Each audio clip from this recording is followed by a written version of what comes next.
Bismillahirrahmanirrahim. Assalamualaikum warahmatullahi wabarakatuh. Subhanallazi khalaqal mauta wal hayata liyabluwakum ayyukum ahsanu amala.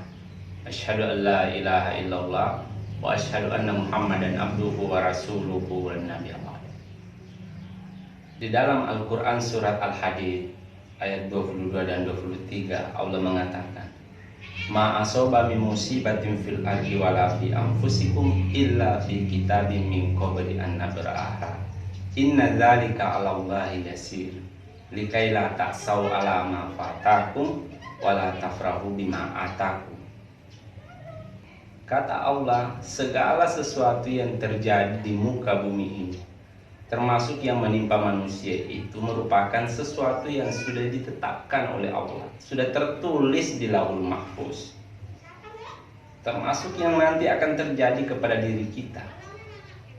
Tidak ada satupun kejadian yang terjadi di permukaan bumi ini melainkan dalam pengawasannya. Bergeraknya semut hitam di atas batu hitam di malam gelap gulita itu dalam pengawasan Allah. Jatuhnya daun, bahkan bergeraknya hati kita, termasuk yang akan direncanakan oleh hati kita itu yang akan datang, itu dalam pengawasan Allah Subhanahu wa Ta'ala.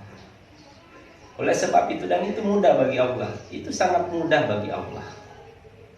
Nah, ketika kita berbicara tentang takdir, antara takdir dan ikhtiar, maka ulama itu terbagi dalam 3 kelompok.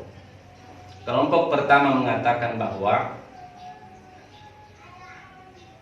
segala sesuatu yang terjadi pada manusia itu merupakan ketentuan yang sudah ditetapkan oleh Allah Subhanahu wa Ta'ala.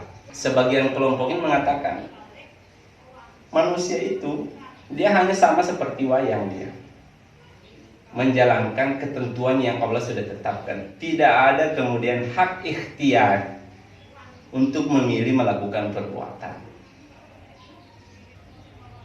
Mereka meyakini bahwa segala sesuatu yang kemudian terjadi pada manusia itu merupakan ketentuan dari Allah Subhanahu wa Ta'ala, tanpa ada kemudian kemampuan manusia untuk menghindarinya sama sekali. Kelompok ini di dalam kalangan Islam itu biasa disebut dengan kelompok Jabariyah. Dari kata jabara. Jabara itu artinya keterpaksaan. Nah, kelompok kedua justru berbeda dengan kelompok yang pertama. Namanya kelompok Qadariyah. Qadariyah itu meyakini bahwa dengan wafatnya Nabi Muhammad dan berakhirnya kenabian itu, seakan-akan Allah itu berkata kepada manusia, kata mereka, bahwa dengan akal yang sudah ada, seakan-akan Allah sudah mempercayakan manusia untuk menggunakan akalnya dalam mengarungi kehidupan ini. Maka tidak ada lagi nabi yang datang untuk memandu. Mereka sangat kemudian mengagungkan akal, bahwa segala sesuatu ini ditentukan oleh kemampuan kita berpikir dan berijtihad. Datang kelompok Ahlussunnah di tengah dia. Ahlussunnah ini meyakini bahwa antara bainat takdir wal ikhtiar, antara takdir dan ikhtiar itu memiliki hubungan yang sangat erat.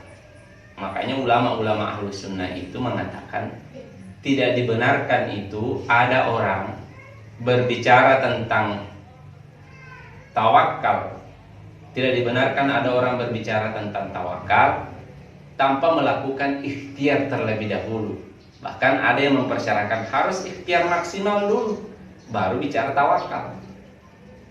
Nah, ulama-ulama Ahlussunnah itu mengatakan bahwa tawakal itu ujungnya ikhtiar. Jadi tawakal itu ujungnya ikhtiar.